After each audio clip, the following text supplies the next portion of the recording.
Hey everybody and welcome back. I'm Eric for President, and you know the drill, your one-stop shop for 5 VR stories you missed over the past couple days. But first, 3 real quick stories to blast through. Grand Theft Auto 5 VR has been getting worked on, and at this point, it's 100% playable on PC VR, so if you passed on it before, now's the time to try again. Also, Oculus Quest Update 13.0 is rolling out now. Description will have the update notes, but most importantly, now by putting down the touch controllers, hand tracking will automatically start, and you can revert back to touch controllers just by picking up the controllers themselves. A great seamless update to the VR experience. And lastly, the 5th Oculus Quest headset giveaway is live. It is the least I can do for you all for what you do for me. All the ways to enter and for your chance to win is down in the pinned comments. As always, links for everything discussed in this video will be in the video description. All timestamps for all stories, including the headset giveaway, will be down in the pinned comment. We have a tremendous amount to get through in a short amount of time, including this haptic vest.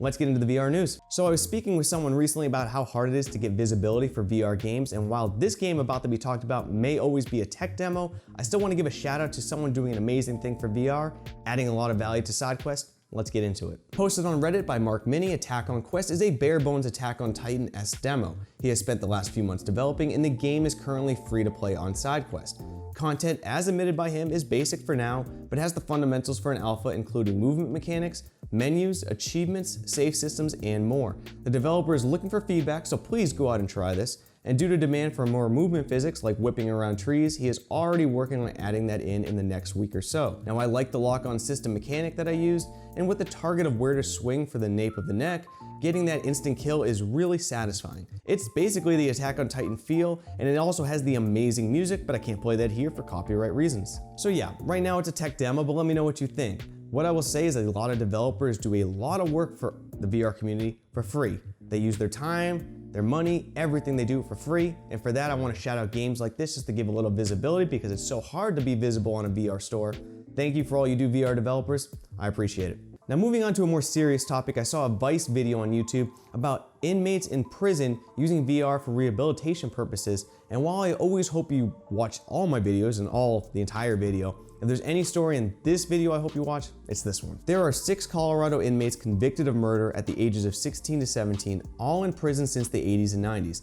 30 years in prison, disconnected from the world as it is today, and they may be in there for life. Now, the criminal justice system has changed too, becoming more forgiving of people who commit crimes as juveniles. And this year, Colorado started an early release program for people convicted as juveniles who have already served at least 20 years of their sentences.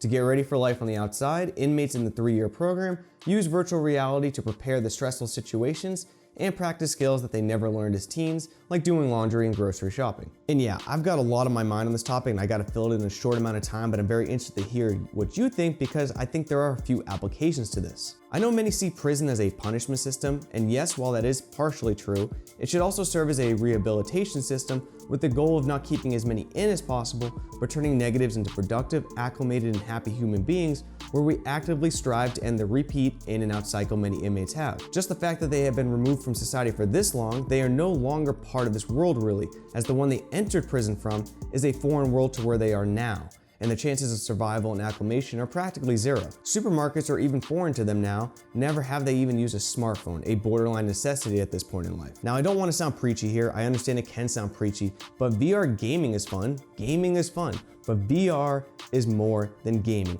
VR can do a lot of good for society, more than just providing entertainment, and for that I want to hear your thoughts down in the comments. Now, you may have noticed what I'm wearing. This is the tack suit from VR Haptics. Now, I was provided this for free for review. This is not a paid advertisement. However, I do want to let you know I did get this for free. That way you have a disclaimer. Let's go over everything, my first impressions on it. A full video review will be coming in a couple weeks. I want to test this out a lot, but let me know the questions you have for this. That way I can answer them in that video. But let's go over the basics of what you need to know about this and my first impressions. Tack suit brings sense of touch to virtual reality, trying to mimic the sensations differently, such as feeling a snake crawl all along your body, electric shocks, feeling explosions depending on how close you are, gunshots, and more by using 70 individual controllable haptic points. That's basically the bare bones summary of this all. Now, setup for those wondering is extremely easy. You charge the vest, which takes about 4 hours, and it's good for about 15 hours of play. You download the VR Haptic software on your PC, enable Bluetooth, or put the Bluetooth dongle into your PC if your PC doesn't have Bluetooth, hit pair, and you're basically good to go. Now, the games list right now is small, and it will be up to developers to keep working with this to bring more games, but I played both Thrill of the Fight and Sorrento Unchained using the vest on my Oculus Quest. Now in my play of Sorrento, I will say this. At times, I absolutely knew it was just vibrations. It was added feedback, it was fun, but yeah, of course, I knew it was really nothing special.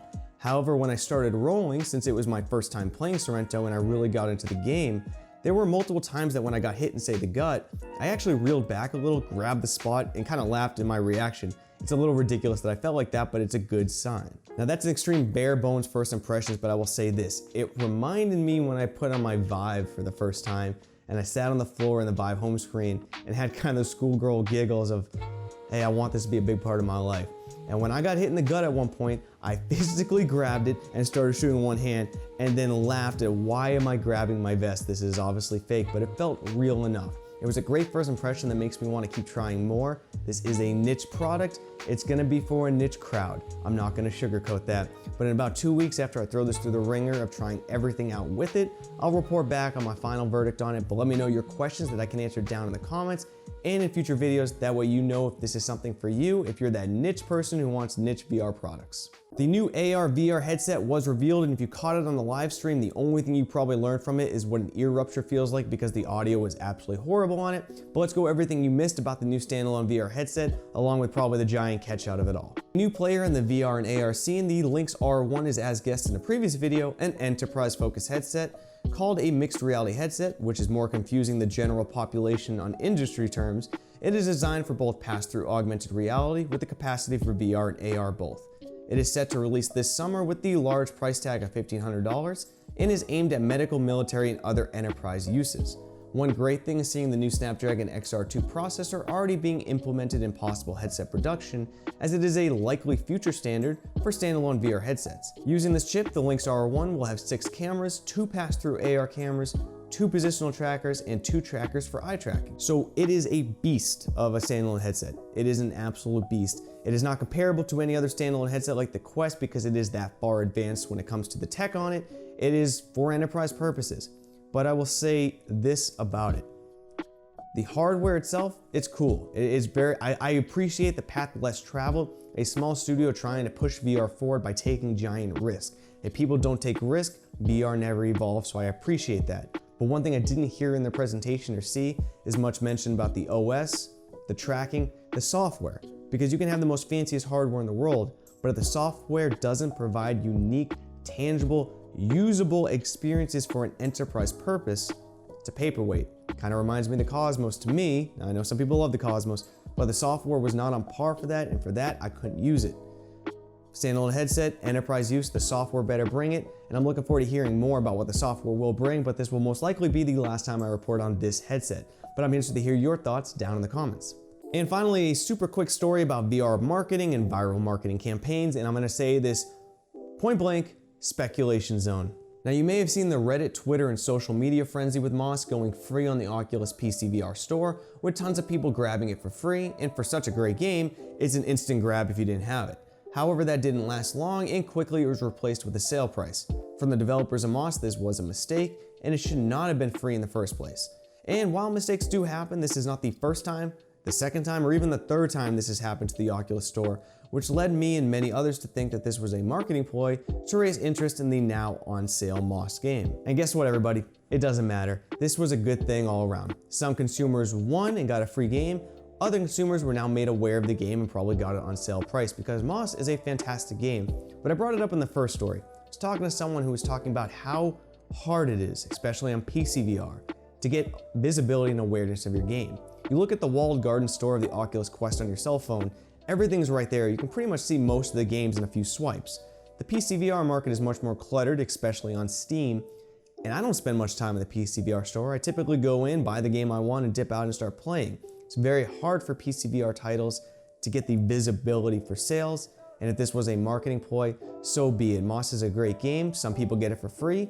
More people are made aware of it and may get it on sale price, but overall I thought it was a fantastic little opportunity for a lot of people, and I hope Moss is doing well because it is a fantastic game. If you haven't played it, go check it out. With that being said, that is the end of today's episode. Thank you very much. Please leave a like to support this video. It will mean a lot to me. Make sure to subscribe and hit that bell icon. It's the only way you'll be made aware of every video that I post. Join the spaceship on Patreon. Everything put in there is reinvested right back to the channel. It helps me keep this thing going.